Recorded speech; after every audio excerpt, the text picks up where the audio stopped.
All right, welcome back. Lots of attention on the commodities markets this week, with crude oil hitting a 4-year low on fears of dropping demand. Meantime, gold surging to a new high lately as investors look for somewhere to hide in all of this market turbulence.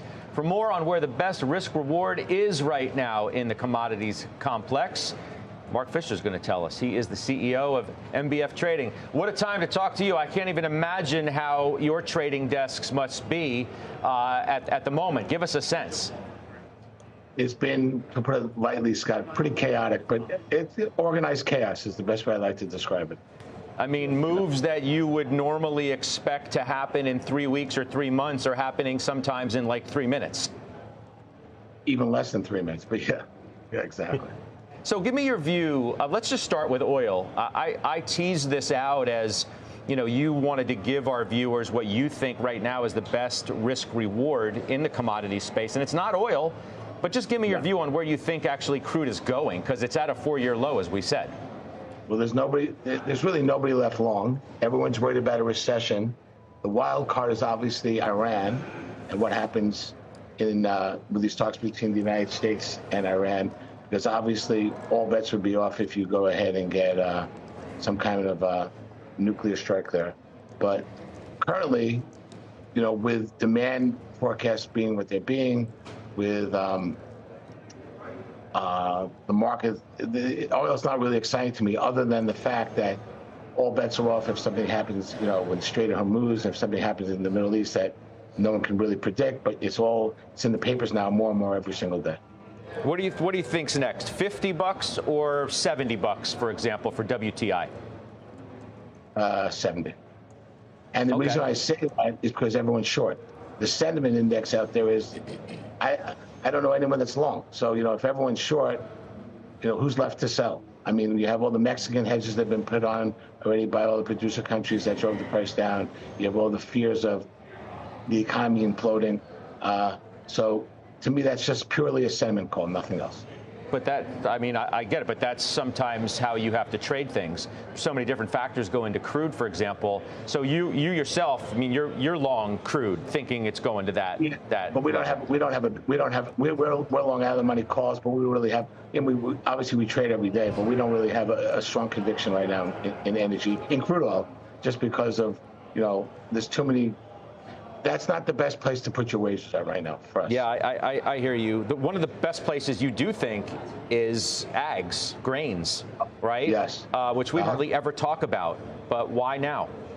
Well, that's probably one of the reasons why it's going to go up, right? It's because no one talks about it, right? If you think about it, right, all the commodity indexes, first of all, increased the weighted allocation to grains at the beginning of the year. So now you've got all this passive money that, no matter what happens to the price of grains, can't get out. Secondly, after last year, when you had oversupply of crops, you had the grain prices, corn, wheat, soybean, collapsed 20, 25, 30%. This year, it's a whole different dynamic in terms of the strength of the cash markets in front. And more importantly, think about the tariffs, the trade wars.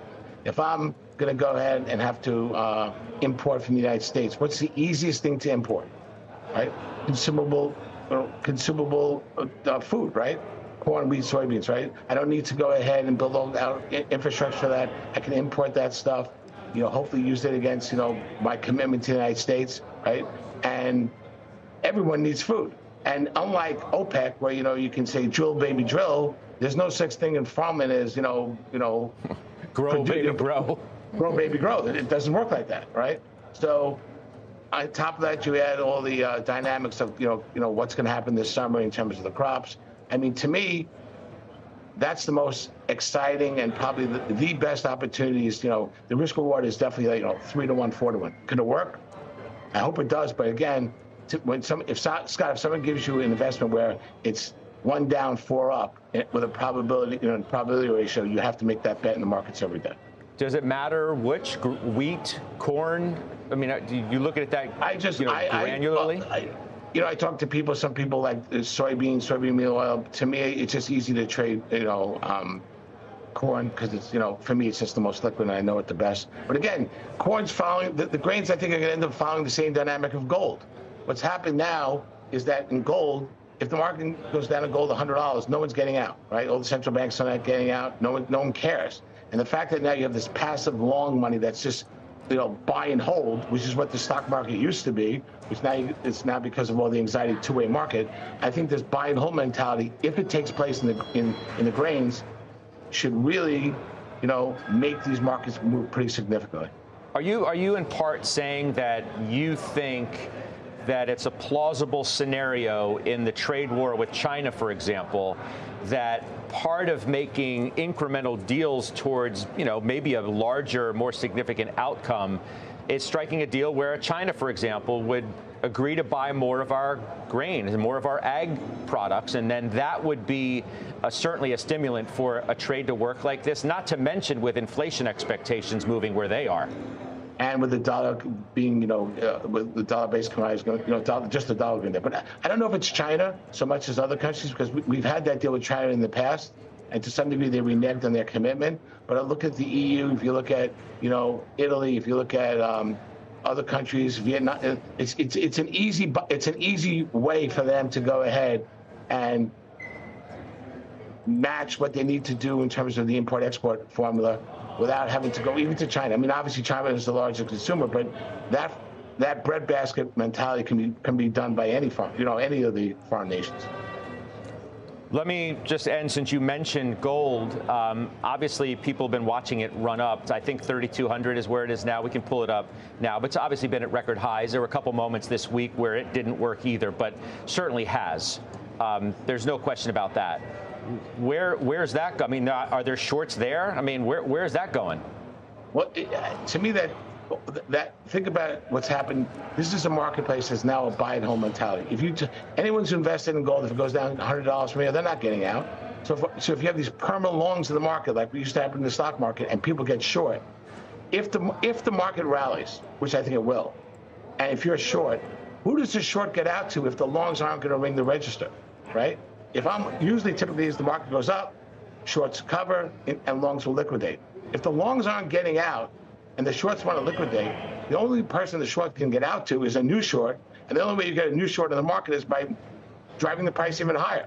So, I'm probably saying the top right now in gold short term. So as we're talking, I'm saying, okay, this will be the short term top for the next week, because that's just the way things happen.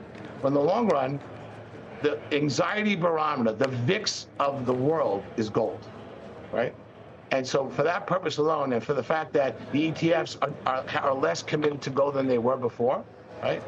Even we had a bigger open interest in the ETF in GLD 3 years ago than we have now.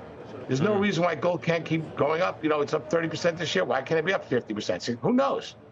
How high is high? I have no idea. Like the panelists, I think, said how low is low. They don't know. With gold, it's how high is high. I don't know. But the mentality has changed, where gold has now become an asset that if it's down to $100, people aren't panicking. People are going to hold it. And because of that, that philosophy changes the way people trade.